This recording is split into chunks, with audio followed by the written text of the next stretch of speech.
જય શ્રી કૃષ્ણ। આજે હું એવી એક અમૂલ્ય ભેટની વાત કરવાની છું કે જે આપણને ઈશ્વર દ્વારા મળી છે અને તે ભેટ છે માતા પિતા। આપણા વેદ ઉપનિષદ અને ભારતીય સંસ્કૃતિમાં માતા પિતાનું સ્થાન ભગવાનથી પણ મુઠ્ઠીભર ઊંચેલું છે। હવે એ બેઠાના માધ્યમને પ્રશ્ન થતો હશે કે માતા પિતાનું સ્થાન ભગવાન કરતા કઈ રીતે ઊંચું થાય છે? તો તેનો ખૂબ સરસ કારણ ખુદ ઈશ્વરે જ આપ્યું છે। ઈશ્વરે જ કહ્યું છે કે હે માનવ, મારા સદેહ દર્શન કરવા દુર્લભ છે, અશક્ય છે। જો તારે મારા દર્શન સદેહ કરવા હોય તો તેની વ્યવસ્થા ખુદ મેં જ કરેલી છે। દરેક માતા પિતાના રૂપમાં હું મારી જાતનું નિરૂપણ દરેક માતા પિતામાં કરું છું।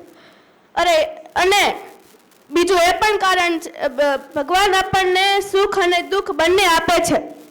જ્યારે માતા પિતા આપણને સુખ જ આપે છે, દુઃખનો સપનામાં પણ વિચાર પણ નથી કરતા, તો બોલો થયા ને મા બાપ મોટા? તો આ મા બાપને પગે લાગવામાં કેવી શરમ, પગે કેમ લાગવું? અરે યાદ કરો તે શ્રી કૃષ્ણ અને શ્રી રામને કે જે પોતે ભગવાન હોવા છતાં પણ પોતાના માતા પિતાના આશીર્વાદ લીધા વગર તે ઘરની બહાર પણ ન મૂકતા, તે ઘરની બહાર પગ પણ ન મૂકતા હતા સાહેબ, તે ઘરની બહાર પગ પણ ન મૂકતા હતા।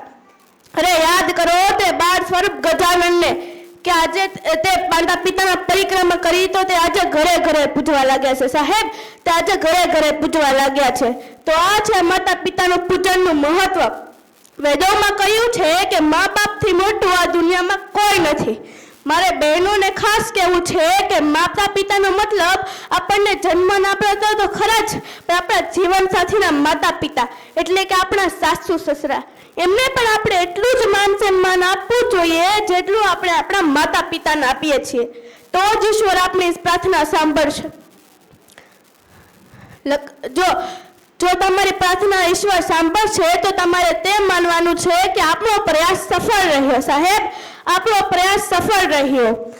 તમને શું લાગે છે આ બધું એટલે કહેવું પડે છે કે તમે જ કહો, તમે ક્યારે સાંભળ્યું છે કે લગ્ન પહેલા જ દીકરો મા બાપને વૃદ્ધાશ્રમમાં મૂકી આવે છે, દીકરો મા બાપથી જુદો થઈ જાય છે? તો લગ્ન પછી જ કેમ મા બાપને વૃદ્ધાશ્રમમાં જવું પડે છે, દીકરો મા બાપથી જુદો થઈ જાય છે? તો કોઈ મને કહેશે કે એમાં વાંક કોનો છે, દીકરાનો કે આવનારી વહુનો? મને એવું લાગે છે કે તમને બધાને જવાબ મળી જ ગયો હશે। તો હું ન થાય તો આપ દરેક માતા પિતાને વિનંતી કરું છું કે આપ આપણી દીકરીને એવા સંસ્કાર આપજો કે પોતાના સાસુ સસરાને પોતાના માતા પિતા સમજી તેની સેવા કરે, તો ઘર એક મંદિર બની જશે સાહેબ, ઘર ખરેખર એક મંદિર બની જશે।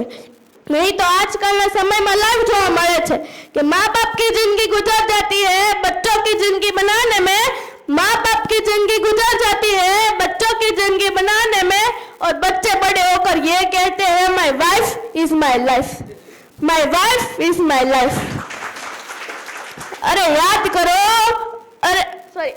अरे नसीबदार છો તમે કે તમને મા બાપ મળ્યા છે। માનજો એમને કે જેમની પાસે મા બાપ નથી, આપોઆપ તમને માતા પિતાનું મહત્વ સમજાઈ જશે। છેલ્લે સમયને મર્યાદામાં રાખતા છેલ્લે એક શાયરી કહીને હું મારી વાણીને વિરામ આપું છું कि सूरज के बिना दिन नहीं होता, चांद के बिना रात नहीं होती, और माँ बाप के बिना जिंदगी नहीं होती, माँ बाप के बिना जिंदगी नहीं होती। माँ बाप है तो सब कुछ है। जय हिंद, जय भारत।